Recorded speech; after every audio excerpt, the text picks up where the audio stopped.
Ils étaient 83 arrivés de la magistrature suprême, mais seuls 13 ont vu leur dossier validé pour la présidentielle d'octobre 2025 au Cameroun, du moins pour l'instant. Les recalés n'ont pas dit leur dernier mot, ils ont saisi le Conseil constitutionnel qui détient désormais les clés du jeu. En attendant le verdict, c'est tout un pays qui retient son souffle. Season Media vous dit tout.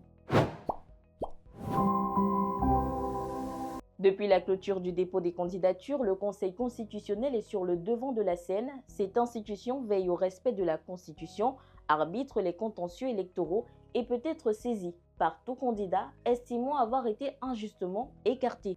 Fait marquant, dans les 48 heures suivant la publication des résultats, 35 recours ont été déposés auprès des greffes du Conseil, une véritable ruée vers la justice électorale. Ce qui démontre effectivement qu'il y a eu beaucoup d'insatisfaction de la part des recalés qui estiment effectivement qu'ils méritent d'être candidats à cette présidentielle. Les 10 prochains jours s'annoncent donc décisifs. La liste définitive des candidats sera rendue publique au plus tard le 11 août prochain. Et d'ici là, tout peut encore basculer. Pendant ces 10 jours, le Conseil constitutionnel examine dans le fond et même dans la forme les requêtes qui lui sont agressées. Vous savez, nous sommes là en situation d'un contentieux préélectoral. Les candidats qui ont été recalés par l'ECAM, qui justement ont saisi le Conseil constitutionnel à travers une requête, motivent leur requête. Il faut rappeler que ces décisions ne sont susceptibles d'aucun recours.